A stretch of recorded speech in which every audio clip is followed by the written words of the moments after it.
नमस्कार साथियों, Bhavani classes platform पर आपका हार्दिक स्वागत एवं अभिनंदन करता हूँ। आशा करता हूँ कि आपकी तैयारी अच्छे से चल रही होगी।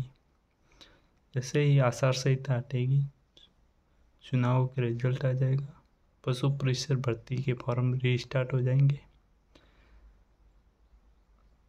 आज हम एक टॉपिक ले रहे हैं, स्वस्थ एवं बीमार पशु की पहचान करने के लक्षण क्या क्या है। तो ये टॉपिक न केवल पशु परिसर के लिए बल्कि जितने भी पशुपालक हैं उनके लिए भी इम्पोर्टेंट होने वाला है। जो भी पैरा वेटरनरियन है उनके लिए, जो भी पशुधन निरीक्षक है उनके लिए है, और जो भी वेटरनरी डॉक्टर हैं उनके लिए, उन सभी के लिए लाभदायक होने वाला है। ठीक है, तो इसके अंदर हम पूरी संपूर्ण जानकारी पढ़ेंगे कि बीमार पशु के क्या क्या लक्षण होते हैं, स्वस्थ पशु के क्या क्या लक्षण होते हैं, जिससे क्या होता है कि पशुपालक हो, पैरा वेटरनरियन हो, पशुधन निरीक्षक हो, पशु परिसर हो, उनको पशु को बीमारी का पहचान करने में सहयोग मिलता है। ठीक है, आज सबसे पहले तो आपको धनतेरस की ढेर सारी शुभकामनाएं। माँ शारदे से यही प्रार्थना करते हैं कि जो अगली धनतेरस आए उस समय आप किसी सरकारी पद पर सेवारत हो। इसी के साथ हम ये वीडियो स्टार्ट करते हैं। तो पहले परिभाषा हम पढ़ते हैं कि स्वस्थ पशु क्या होता है। तो स्वस्थ पशु से सीधा सा तात्पर्य ये है कि पशु की वह अवस्था, वह कंडीशन जिसमें पशु के शरीर के जितने भी तंत्र हैं, जितने भी अंग हैं, वो पशु की आयु के हिसाब से, लिंग के हिसाब से उनका कार्य, कौन सा कार्य वो कर रहा है और उसके उत्पादन के अनुसार सुचारू रूप से कार्य करते हो। यदि सभी अंग और तंत्र यदि सही ढंग से कार्य कर रहे हैं, इसका मतलब स्वस्थ, वो पशु स्वस्थ है। यदि बीमार पशु की बात करें तो जो स्वस्थ पशु के लक्षणों में थोड़ा बहुत भी विचलन हो जाता है तो वो बीमार पशु की श्रेणी में आएगा। ठीक है, तो हम पहले मेन लक्षण देख देते हैं, फिर उसके बाद में स्वस्थ पशु के निर्धारण में कौन कौन से मुख्य तथ्य हैं उन तथ्यों पर बात करेंगे। तो पहले लक्षणों की बात करें तो पहले महत्वपूर्ण लक्षणों पर बात करते हैं। ठीक है, तो स्वस्थ पशु और बीमार पशु के लक्षणों की बात करें तो स्वस्थ पशु हमेशा रेवड़ में रहता है या झुंड बना के रहते हैं, लेकिन जैसे ही पशु बीमार हो जाएगा वो रेवड़ से अलग हो जाएगा, मुरझाया हुआ रहेगा, बिना सतर्क रहेगा, अकेला रहता है। ठीक है, हम दूसरी बात करें कि पशु कोई भी ध्वनि हो, किसी भी प्रकार की गति हो, उसके प्रति संवेदनशीलता दर्शाता है। जैसे अचानक पशु को कोई तीव्र ध्वनि सुनी तो वो कूद के साइड में चला जाता है, वो एक्टिव होता है। लेकिन जैसे ही बीमार पशु हो जाएगा वो बाह्य संवेदकों के प्रति संवेदनशीलता नहीं दर्शाएगा। वो खड़ा है तो खड़ा ही रहेगा, बैठा है तो बैठा ही रहेगा, इस प्रकार। ठीक है, अब तीसरी बात करते हैं कि पशु की त्वचा नरम होती है, नरम कहे या मुलायम कहे, चमकदार होती है, लचीली होती है। तो इसकी पहचान करने के लिए हम क्या करते हैं कि गर्दन की संबड़ी को पकड़ कर किया जाता है। क्यों किया जाता है कि वह संबड़ी मोटी हो जाती है, आसानी से हाथ में आ जाती है। ठीक है, बीमार पशु की बात करें तो बीमार पशु की त्वचा सूखी होती है, मोटी होती है, कम लचीली होती है, चमकहीन, मतलब चमक तो उसमें होती नहीं, शरीर पर बाल खड़े होते हैं, त्वचा को हाथ में पकड़ोगे तो बाल हाथ में आ जाते हैं। ठीक है, तो ये तीसरा लक्षण था।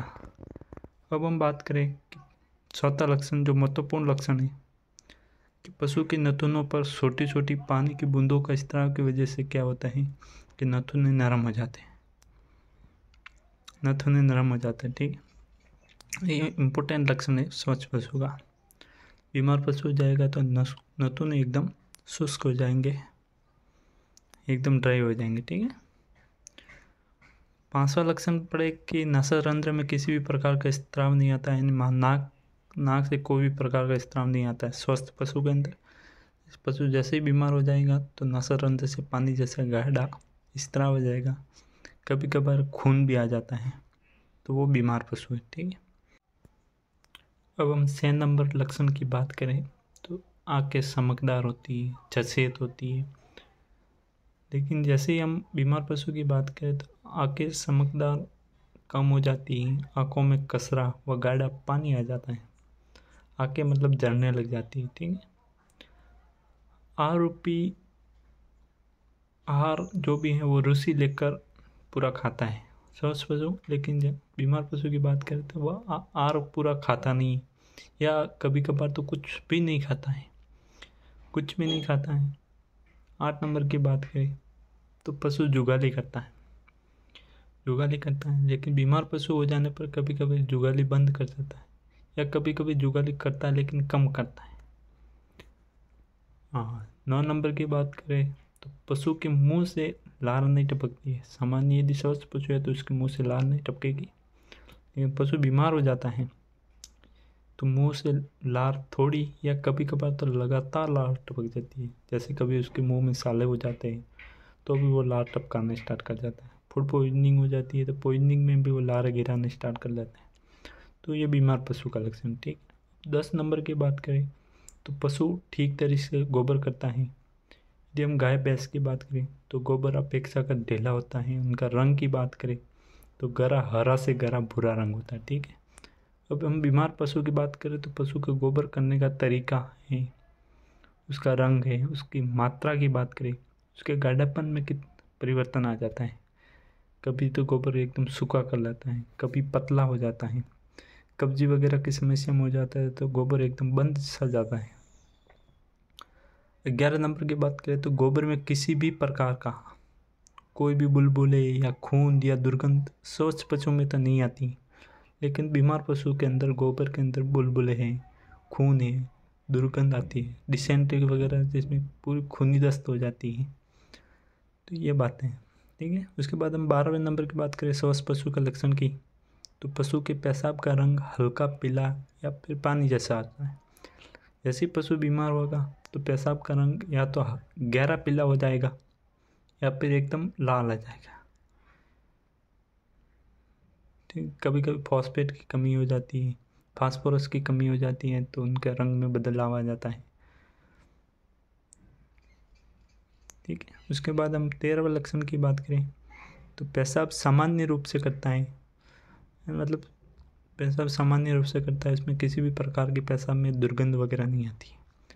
लेकिन जैसे ही पशु बीमार हो जाएगा तो पेशाब करते समय या तो उसमें दर्द होगा या उनमें पीड़ा वगैरह कष्ट वगैरह होता है, पेशाब की मात्रा में कमी आ जाती है या फिर ज़्यादा हो जाती है, जिसमें दुर्गंध भी आती है। ठीक। ये स्वस्थ और बीमार पशु के लक्षण है।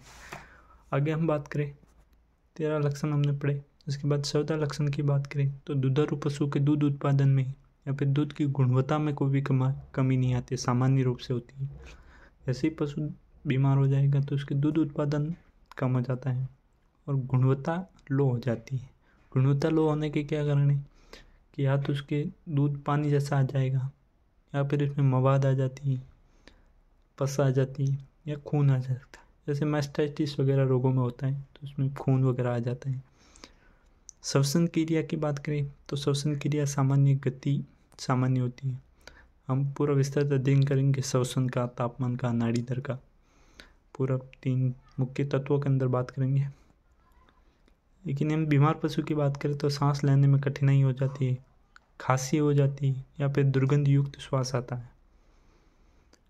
16वां शरीर का तापमान नॉर्मल होता है, बीमार पशु के तापमान ऊपर नीचे हो जाता है। ऊपर हो जाता है तो हाइपरथर्मिया, कम हो जाता है तो हाइपोथर्मिया। नाड़ी दर की बात करें तो सामान्य होती है, लेकिन बीमार पशु में नाड़ी दर भी कम ज़्यादा हो जाती है। यदि ज़्यादा हो जाती है तो ट्रेकीकार्डिया कहेंगे, कम हो जाती है तो ब्रेडीकार्डिया कहेंगे। वो इसमें नाड़ी दर पढ़ेंगे, उसमें पूरा विस्तृत अध्ययन करेंगे। ठीक है। फिर 18 नंबर की बात करें तो पशु के उठने बैठने, चलने और सलने की क्रिया सामान्य होती है, लेकिन बीमार पशु में उठने बैठने में तकलीफ हो जाती है। कभी कभार को चोट लग जाती है तो पशु लंगड़ाता है, यदि 19 नंबर की बात करें तो पशु की आवाज़ नॉर्मल होती है। स्वस्थ पशु है तो उसकी सामान्य जो आवाज़ होती है वही होती है। लेकिन 19 यदि बीमार पशु की बात करें तो पशु की आवाज़ में परिवर्तन आ जाता है। 20 की बात करें तो पशु कान, पूंछ, सिर हिलाता है, सिर ऊंचा उठाए रखता है। ये स्वस्थ पशु के लक्षण है।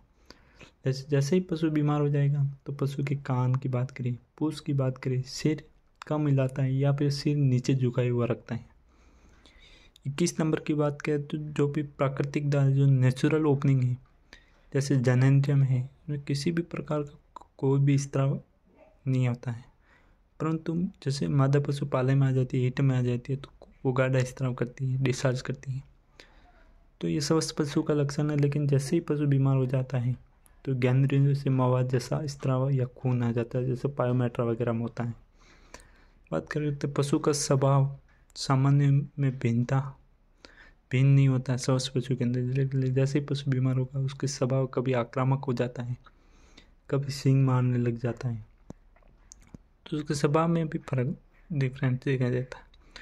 23 नंबर की बात करें तो पशु सदैव सतर्क होता है, सजग रहता है। जैसे कि बीमार हो जाने के बाद सजगता और सतर्कता में कमी आ जाती है। ठीक है। 24 की बात करें कि पानी सदैव की भांति पीता है। जैसे पशु बीमार हो जाएगा पानी कम या कभी कभी नहीं भी पी जाता है। 25 नंबर की बात करें तो खुरों का आकार सामान्य होता है पशु स्वस्थ पशु में। लेकिन यदि बीमार हो जाता है तो उसका आकार में बाधा आ जाती है, एफएमडी वगैरह में पाप फैल जाते हैं। 26 की बात करें तो थन और स्तन का आकार सामान्य हो जाता है। बीमार पशु में थन और स्तन का आकार असामान्य हो जाता है।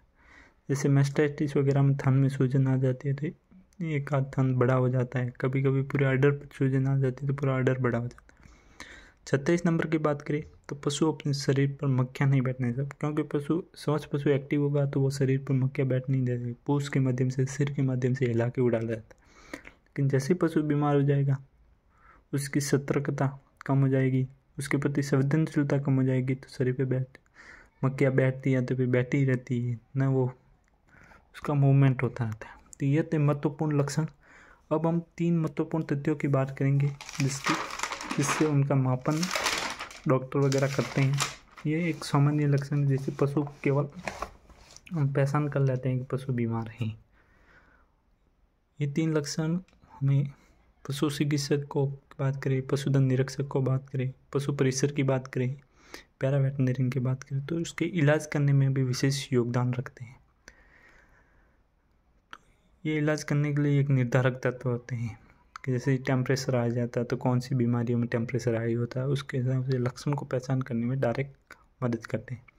तो 3 लक्षण है, तापमान है, नाड़ी दर है और श्वसन दर है। ठीक है। तो पहले हम टेम्परेचर की पूरी बात करेंगे कि सामान्यतः पशुओं में थर्मामीटर को मलाशय या रेक्टम में लगाकर हल्का तिरछा रख के 2 मिनट तक रखकर तापमान का अंकन किया जाता है। रेक्टम में डाल के थर्मामीटर को हल्का सा तिरछा रखा जाता है, थोड़ी देर रखा जाता है, फिर थर्मामीटर से रीडिंग ली जाती है और टेम्परेचर का अंकन किया जाता है। टेम्परेचर डिग्री सेल्सियस और डिग्री फ़ारेनहाइट में मापा जाता है। तो डिग्री सेल्सियस को डिग्री फ़ारेनहाइट में करने का इसमें क्या संबंध है उसके बारे में लिखा गया। यदि टेम्परेचर डिग्री सेल्सियस में है तो उसको फ़ारेनहाइट में कन्वर्ट करना है तो हम 5/9 फिर फ़ारेनहाइट लिखेंगे, उसमें 32 घटा देंगे तो डिग्री सेल्सियस आ जाएगी। यदि फ़ारेनहाइट में है तो 9/5 की बात करें, उनको डिग्री सेल्सियस से गुणा करेंगे, उसके बाद उसमें 32 जोड़ देंगे तो फ़ारेनहाइट को सेंटीग्रेड में कन्वर्ट कर लेंगे। ठीक है।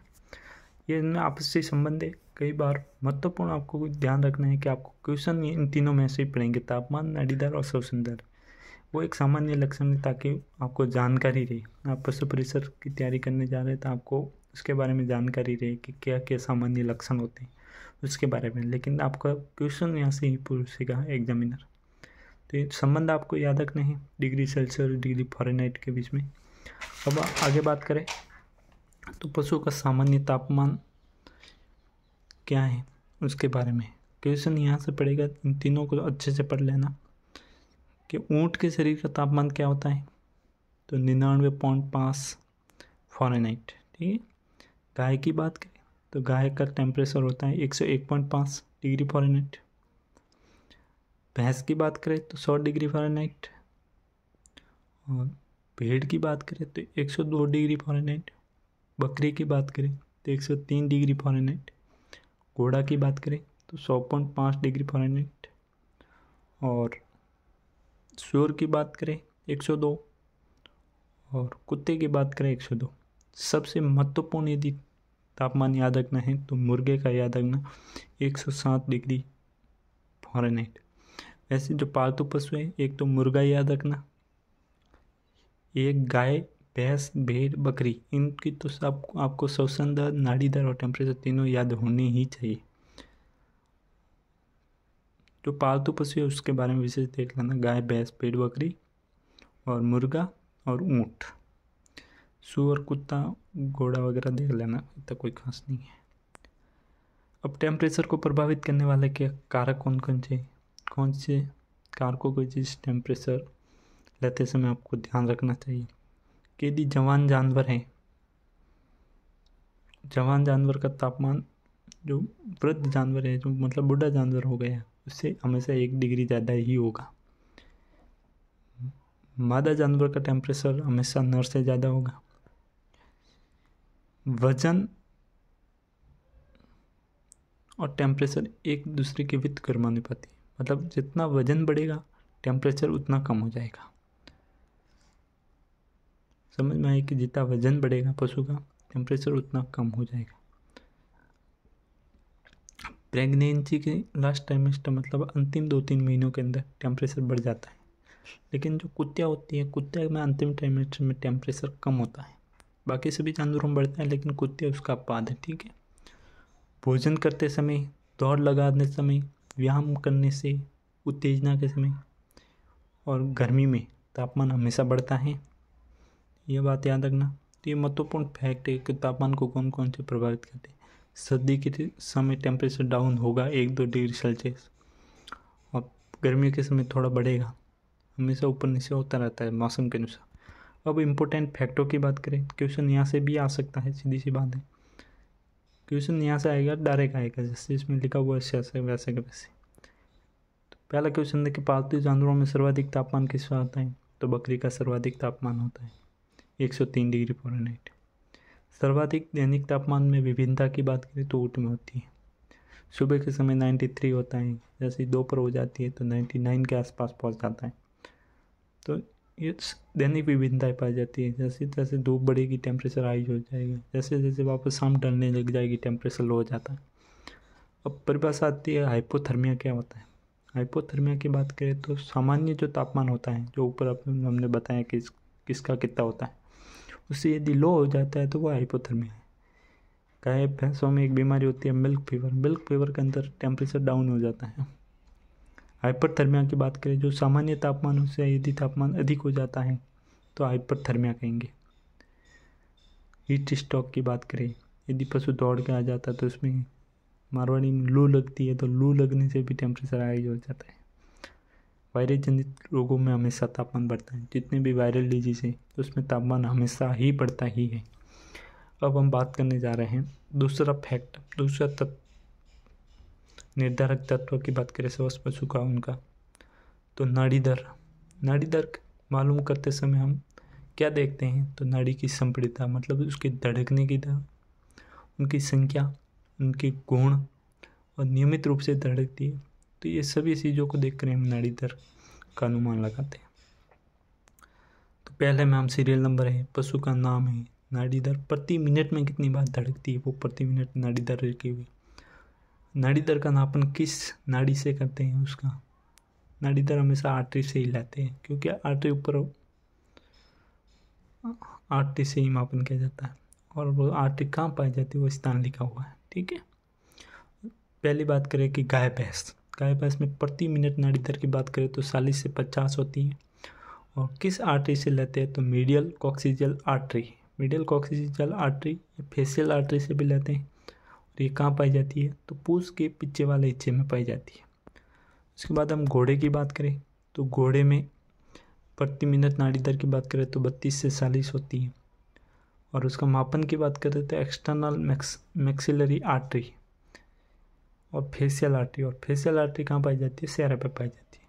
फेस से याद रखना, चेहरे पे पाई जाती है, ठीक है। कॉक्सिजियल पूंछ वाली, जो पूंछ का निर्माण कॉक्सिजियल बोन से होता है, तो कॉक्सिजियल से याद रखना ना, पूंछ के अदर भाग में मीडियल कॉक्सिजियल आर्टरी पाई जाती है। भेड़ बकरी की बात करें तो प्रति मिनट नाड़ी दर की बात करें तो 70 से 80 होती है। और फीमोरल आर्टरी से इनका मापन किया जाता है। और फीमोरल आर्टरी पीछे वाले पैर के फीमर जो हड्डी होती है उसके पास में पाई जाती है। मुर्गा की याद रखना नाड़ी दर महत्वपूर्ण है, 200 से 400, मतलब सर्वाधिक ज़्यादा मुर्गों में होती है नाड़ी दर। ऊँट की बात करें तो 28 से 32, उसकी भी कॉक्सिजियल आर्टरी से ही मापन किया जाता है। शुअर की बात करें तो 60 से 80, ये भी मीडियल कॉक्सिजियल आर्टरी जो पूंछ के अदर भाग में पाई जाती है। कुत्ते की बात करें तो 90 से 120 फीमोरल आर्टरी फीमर के पास पाई जाती है। तो मुख्य आपको पालतू पशु है जो भी भेड़ बकरी, गाय, भैंस और ऊँट और मुर्गा, ये इन सभी की आपको तापमान, नाड़ी दर और श्वसन दर याद करनी ही है, ठीक है। अब इम्पोर्टेंट फैक्ट की बात करें कि जो नाड़ी दर होती है वो श्वसन दर की लगभग 4 गुनी होती है। जरूरी नहीं है, अधिकांश केस में 4 गुनी ही होती है, ठीक है। ट्रैकीकार्डिया की बात करें तो सामान्य नाड़ी दर से अधिक हो जाना ट्रैकीकार्डिया, और ब्रेडीकार्डिया नाड़ी दर का सामान्य दर से कम हो जाना ब्रेडीकार्डिया। अब तीसरा महत्वपूर्ण निर्धारक तत्व की बात करें तो श्वसन दर। श्वसन दर नापने के लिए हम क्या करते हैं, तो 2 विधियों का उपयोग करते हैं। पहली विधि में हम क्या बात करें तो हथेली को नाक के सामने रखा जाता है। श्वसन दर नाक के सामने रखकर श्वसन दर मापी जाती है। उसमें क्या होता है कि श्वसन दर में उच्छ्वासों, मतलब श्वसन को जो खींचा जाता है अंदर, उनको उच्छ्वासों उनको गिना जाता है, ठीक है। दूसरे के अंदर क्या होता है कि श्वसन दर के नापने की दूसरी विधि में पशु का कोक या जैसे फ्लैंक कहते हैं, उसके उठने या गिरने से गिन कर बताई जाती है, मतलब छाती के आसपास फेफड़ों को ऊपर उठने या गिरने से गिन के बताई जाती है, ठीक है। अब हम उनकी दरों की बात करें, प्रति मिनट दर की बात करें तो प्रति मिनट श्वसन दर की बात करें तो पहले हम बात करें तो गाय प्रति मिनट में 20 से 25 बार श्वसन सांस लेती है। भैंस की बात करें तो 16 से 18, भेड़ की बात करें तो 12 से 20, बकरियों की बात करें तो ये भी 12 से 20, ऊँट की सबसे कम होती है 5 से 7, लेकिन कहा जाता है कि दोपहर में उनकी थोड़ी तेज़ हो जाती है। फिर घोड़ा की बात करें तो 8 से 16, सूअर की बात करें 8 से 18, दोनों 8 से 16 18 याद रख लेना, और मुर्गा की बात करें तो 15 से 30, ठीक है। तो ये था अपना टॉपिक, स्वस्थ पशु और बीमार पशु के लक्षण। पूरा विस्तृत आपको पढ़ाया गया है। 11th एग्रीकल्चर NCERT से पूरा ये डाटा लिया गया है, पूरा सटीक है। आशा करते हैं कि वीडियो आपको अच्छे से समझ में आएगा। यह आपके पशु परिसर भर्ती में तो काम आएगा ही आएगा, लेकिन दैनिक जीवन में बहुत ज़्यादा काम आएगा, ठीक है। जो भी पशुपालक है उनको उसके पास तक ये वीडियो पहुंचाना, ताकि आपके साथ साथ उनको भी फ़ायदा मिल सके। जितना हो सके इस चैनल को सपोर्ट कीजिएगा। भवानी क्लासेज प्लेटफॉर्म को लाइक, शेयर एंड सब्सक्राइब कीजिएगा। धन्यवाद।